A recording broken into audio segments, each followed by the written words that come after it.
You are listening to the Body Charge podcast, and I'm your host, Sandy Sanderson.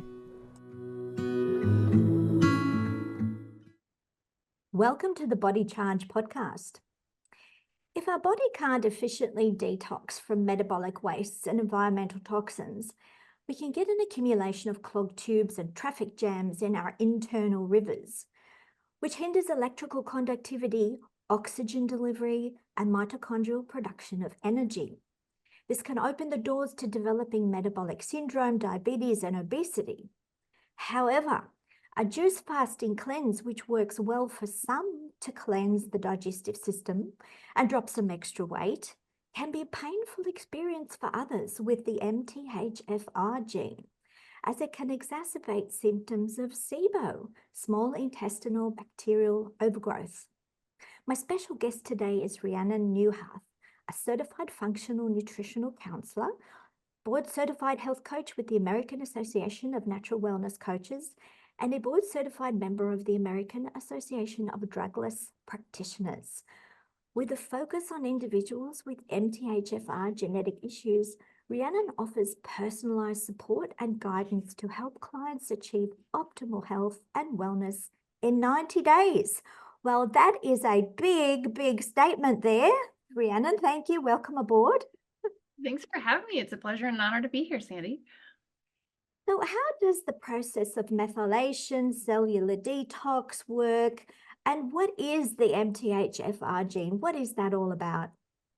So that's such a great question. And I generally, as a former anatomy teacher, I don't like to go too in depth because I can get off on tangents.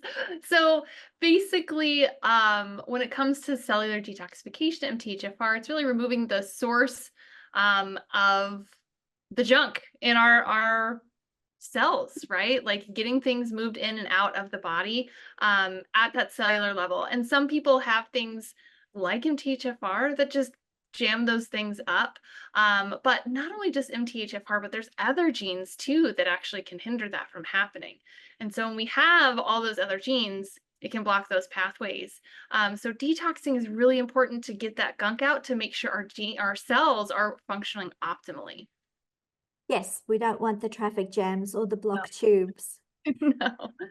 So I've noticed though, when people have an issue with detoxification, they tend to move more towards the consumption of sugars for a sugar hit to get energy. And if they don't, they start to wane and get very fatigued and lethargic. And just things are just not working. So it doesn't really matter then what they eat. It kind of gets put on as weight, but they still don't have the energy because they're not metabolizing the energy from the food. So when you get your clients with these kind of issues, how do you diagnose them and how do you work out what they need in their particular circumstance? Absolutely. That's such a great question. So I feel like a very common theme, especially here in America, I'm not sure how your testing is there, but here in the States, a lot of people will just test for MTHFR. And while that's a great place to start, it's not the puzzle like in its entirety, right? And so what I really do is I do a comprehensive approach and we do 150 genes. And so then we can actually get a broader picture of those methylation pathways to determine how compromised they could potentially be.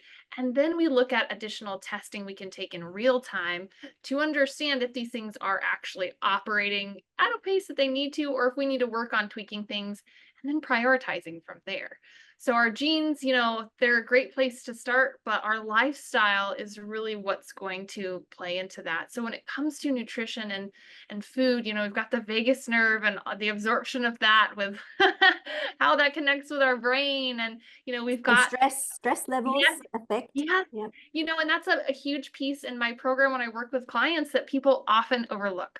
And stress is the silent killer. And that's people's, they hear that, but they don't internalize that and really understand what that means. And you can be doing everything right nutritionally and supplementing, and your lifestyle is great, you're working out. But if your nervous system is a wreck, none of that's going to matter or stick. So I'm so glad that you said that. I've spoken to a lot of people, and they first thing they say is, "Oh, I don't suffer from stress," because they're thinking I'm just talking about psychological stress. But Yeah. they're doing shift work in the hospital, and they're up at 3 a.m. in the morning dealing with emergencies coming in through the door. And so that's a lot of stress for the nervous system, but they kind of think it's just for them normal, but they don't understand what's going on behind the scenes in that autonomic nervous system. So we can handle stress to a certain extent. We're designed that way, but we have to recover from it. This was my journey with magnesium. That was my missing link, because the body needs a lot more electrical activity, a lot more mitochondrial production of energy to fuel the recovery process. And if we're not digesting food properly, if we're under too much stress, the stomach's not producing the stomach acid that we need to break up those components and use those nutrients, or we may be feeding some bad gut bacteria, and that's grown because of an acidic problem. People have a lot of acidification happening, and this is a result of too many carbs, too much sugar, that breeds that kind of bacteria that then behaves like a parasite on the body. It steals our nutrients that we eat. And this is that connection with SIBO. Not everyone gets the SIBO, which is the intestinal bacterial overgrowth in the upper colon. But it causes a lot of bloating and a lot of pain and, gas. And people then have a very negative relationship with food, and it can go from bad to worse. So how would you solve these kind of upfront problems and issues with just pain with digesting and eating? Yeah. There's so many different ways and different methodologies of treating things like SIBO. But with MTHFR, one kind of red flag that people can do, an easy way to find out if they have SIBO, because it is so common with us mutants, is to start adding in sulforaphane. And I actually import in sulforaphane from Australia with the lab that I work with. Which is And based on sulfur. Yep, yep, the sulfur yep. pathway. Yep. So that comes through, real broccoli sprouts, which most people don't eat enough cruciferous vegetables. But if you're eating or consuming a lot of these, you're going to notice that flatulence, that gas, that bloating. So it's a great indication, but it's very easy to determine when someone's getting started if they are having those symptoms that they could also potentially have SIBO as well. So, and navigating that, kind of helping it to die off and allowing those things to balance themselves out naturally is an option depending on how severe their case is, for sure. Yes, and if you've worked out that there are some nasty bacteria at play in that gut microbiome, then getting rid of them can present another problem, because then you're going to have a die-off effect. As they die, they release toxins and waste back into the circulation, which your body had been trying to store away and, tuck away and protect you from. So that's one of the reasons we develop excessive fat cells, because they're storage containers for waste products that can't be efficiently eliminated and neutralized. But when you kill the offending bacteria, that all those toxins and waste can be pushed back into the blood circulation, which makes us feel really awful. So how do you mitigate against these side effects of detoxing? Always making sure you're hydrating is key, for sure. Making sure you're moving that lymphatic system around, and then making sure you're also getting enough rest so you can detox, because that is a huge piece in it. Also, people forget that sleep is important and a big part of our detoxification process to reset each day. And so really taking each case as a case by case basis to see what's working for them. And anything that I do is always low and slow with my clients. It's never going to be, let's throw you in head first and give it a go, because there is the likelihood of having those experiences. And we want to kind of counteract with, okay, do we need to add in some other supplements? How do we want to work with this? Do we want to pull back? Do we want to add things in? Do you have a histamine issue going on? So there's so many different things to look at. Oh, yeah, I want to talk about histamine in a little while, but just going back to the low and slow, it's a great idea, because it's like retraining. So you've got a team in your gut, they're like your support team. Yep. In fact, without our good microbiome, we can't digest anything and we would die. So they've done several experiments with mice that they've removed all the good bacteria, and that's killed them straight away. Yep. So definitely they're our team on board, and we need Yeah. to support them really well. But whenever you retrain the system or change anything, there's like a phase lag, isn't there? There's a time of catch up where the body has to relearn and get used to something new. And so those little challenges are beneficial, because the little challenges we can recover from, and the body learns, and then it becomes stronger at the next step and the next step. Is that how you see it? Yeah, absolutely. And I think it's important too, because a lot of times people will go to a practitioner and their practitioner will throw a whole closet of supplements for them to do all at one time. And then they feel terrible and they can't figure out, like, oh, this is supposed to make me feel better. Well, that's because we should take it low and slow and figure out which things are helping you to feel better, what we need to adjust. And so I do get that quite often, that people are like, oh, I tried this other stuff and it just made me feel worse. Well, it could have been working, but we also don't want to do too much, like you mentioned, at one time and then feel you miserable and then go 10 steps backwards in the process, for sure. Do you find with the sulforaphane, so that's helping to deliver the sulfur, so people with the MTHFR, correct me if I'm wrong, this is what I've read, have an issue with the sulfur pathway, so that's methylation. And sulfur helps the body to break up particles such as waste products and put them into the transport system and eliminate them from the body. So we need that sulfur component, is a vital integral part of our detoxification system, because it's the rubbish removal side. But there are people who are allergic to sulfur, who get big reactions from sulfur, can't digest sulfur containing foods. It just gives them a big reaction. So do you find the sulforaphane, which is like an extract from the broccoli and all those kind of vegetables, does that kind of bypass those symptoms? Yes, often for those people, because it's a different compound.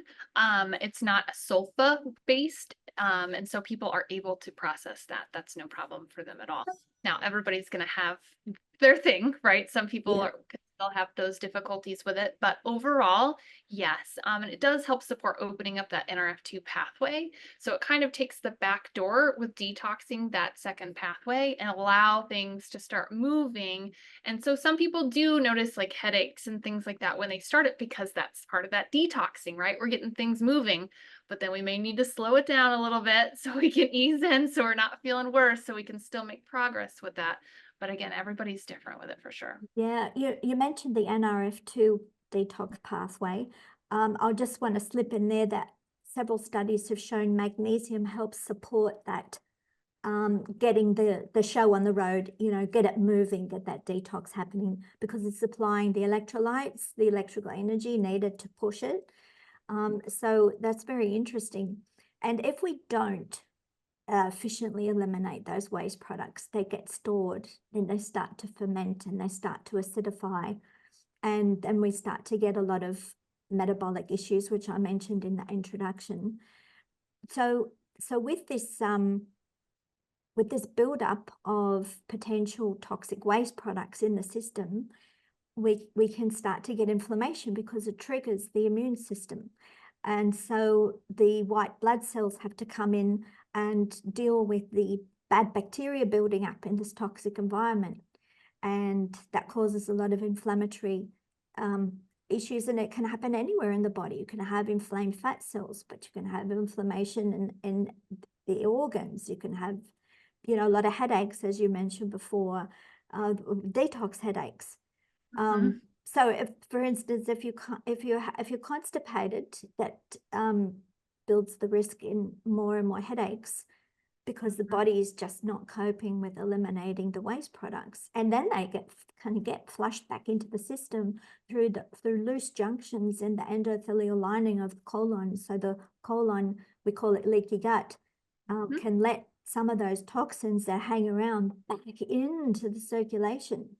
Yeah. Um, And yeah, so and it's constipation is such a huge thing too, that it doesn't just affect that part, but it also affects our hormones, especially as women, right? Like part of that estrogen is excreted through waste, and some estrogen hangs out in the fat cells. And so those are so interplaying with our hormones as well. And then if you look at like COMT and other genes too, and how that can metabolize.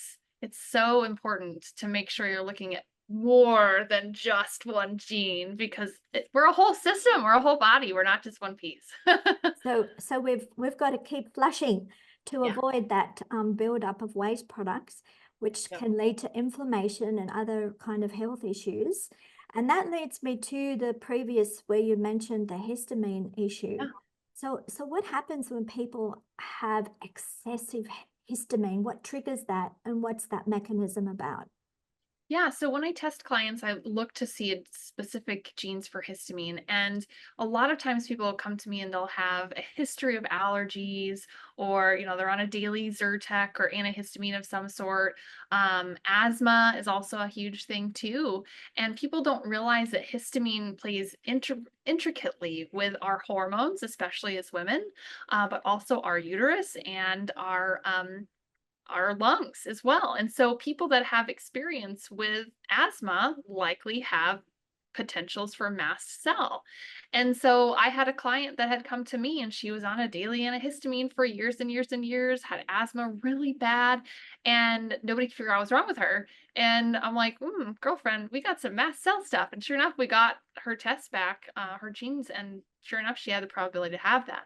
So that's a huge factor for Yeah. people to But figure It's out. it's a chicken and egg thing. So it's a bit of environment and a bit of genes. So Yeah. you have a propensity, but then you have environmental factors which trigger that and then Yep. make that hypersensitive. So if people fall into that trap and it keeps going, they become a hypersensitive to the tiniest little provocation. And then they can have an allergic response. So the histamine goes to a particular area and swells it up. And that's, the asthma, and you can't breathe because your little alveoli in the lung sacs are inflamed and getting swollen and taking up space where you need to breathe in the oxygen. It can happen in the uterus. People can have a lot of problems with periods and, swelling and, hormonal changes that make cycling every month really difficult and traumatic and painful because of Yep. the inflammatory response and this excess histamine. Yep.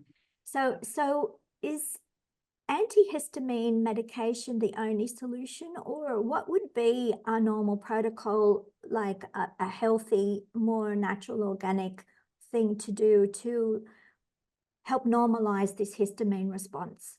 Absolutely. So first off, we want to look at environmental factors, especially mold. Mold is a huge trigger for histamine. And us here in the States, especially in Florida where I live, it's humid. And so we have a lot of issues with mold here. Um, but looking at that, looking at other like environmental toxins, those types of things as well, super important. But when someone comes to me with those types of issues, I'm going to look at their genes, and I'm also going to look at their DAO potentially in the gut, because we hear about the DAO gene and we also hear about the leaky gut and how all these things tie together. But there are certain probiotics that you don't want to give somebody with histamine issues because it'll exacerbate it. Then you got to look at foods. What foods are histamine liberators? What foods could they be eating that are causing histamine to be released on a regular basis so they have a runny nose or anything like that while they're eating those things? And most people eat and have a runny nose and have no awareness that that's a correlation until I bring it up and they're like, oh my gosh, like I had no They idea. didn't join the dots. Yep. And so Yes. there's a lot of things, like I said, that come into factor with And that. and some foods that you think are very healthy and Mhm. natural can Yeah. have too many oxalates. So there's an oxalate problem in a lot of people that have these digestive issues, and oxalates block the activity of magnesium. And Mhm. so when we need the electrical system working and the mitochondria producing electricity, and we have magnesium blocked, and energy levels go down and we get fatigued. So then I guess you have to look at the type of diet people have. So how can you get the nutrients in without too many oxalates? And Yeah, so it gets quite complex, it doesn't does. it? And it can be frustrating for some and challenging. And here in the States, especially with our terrible food situation here, dairy and gluten are highly inflammatory. So those are the first two things we eliminate right off the bat. And then it allows us to kind of see what other things we're working with and kind of clear the muck, so to speak. Yeah, it's interesting you should say dairy and gluten. My heritage comes from Europe, Central Europe, and we grew up over millennia with dairy. Dairy cows fed us the good Yep. fat and the good proteins. And, you know, it was seen as a healing food for people. And Yep. so this thing about histamines and allergies and dairy and gluten intolerance is very modern phenomenon. Mm. And many researchers have put their finger on or pointed at the way we process those Yeah. foods that denatures them, and the Yeah. denaturing or the changing of those molecules then creates that to toxic effect or the inability to digest it properly. Yep. And then Yep. it hangs around and it becomes a problem. So yeah, eliminating what you can't tolerate is, I guess, a good first step, but also maybe later on re-challenging the body to become more resilient so it's not so hypersensitive to those food elements is also a good idea, you know, in a controlled way, because the body needs to relearn how to deal with it and recover well. Yeah. And here in the States, unfortunately, our food is so processed that it is, no matter what, a huge issue for a lot of people unless they get it imported out of country. And Yeah. so the hormones, all the things that they inject in our foods and meats here in the States, it's just one of those, literally, I tell people, pick your poison. Which thing do you want to live with? Which thing are you okay with living without? It's so much work now, isn't it, to have a good diet? It's almost like you've It got to grow everything yourself in your backyard. Yes. Yeah, and even that, you're not gonna get, fresh air and no acid rain, right? Well, yeah, it's in the atmosphere. You never know Yeah, what's in the air. You know, if you're living on a street with a lot of traffic, you could have a lot of heavy metals in the dust yep, settling. Yeah. yep, So yeah, it's very important. I guess people can look for certain suppliers that do grow in a natural environment and adhere to organic principles. I guess we can never have everything 100%, but we mhm, can do the best we can to get close. yep, yep, absolutely, and the 4-hour protocol is very important with gut health, especially to remove, replace, reintroduce, reinoculate, all that stuff for sure. But Europe just has it much easier food-wise when it comes to clean food. Yeah, I hear what you're saying. I've got a friend in the USA, and she every year goes for a holiday to France, to the countryside, and she has all the rich creams and the, you know, cheeses, and she has no health issues at all. She does a wonderful time and full of energy, can digest everything. As soon as she goes back to the United States, she lives in Florida as well, you know, Yeah. the highly humid, mold Mhm. prone area. Yeah. The symptoms come back, the symptoms of SIBO, Mhm. and difficulty digesting foods that when you go outside of that region doesn't happen. Yep. Yeah. So there It's we definitely go. So we have my business Elektra Magnesium produces transdermal magnesium, which helps to bypass the digestive system and at least gets more magnesium in to fuel the mitochondria for electrical system Mhm. production of energy. And this helps get to from level 1 to level 2. It helps people move forward to, and also, of course, they have to digest food properly. So looking at diet, and I guess our holistic approach. It's never really one thing, as you said at the beginning. Right. You have to look at the whole person, look at their genetic background and the environment they've been exposed to, what they eat, do they drink enough water, Mhm. as to, you know, how well they can flush their system. So it's a big job these days, and I take my hat off to you as a professional dealing in this area because it's just such a needy area, isn't it? How can It is. people connect with you if they want to know more or perhaps get some help with their own health issues? Absolutely. So you can find me at on TikTok at MTHFR_coach, also on Instagram at the same handle there. And you can also visit the website revitalizing-wellness.com.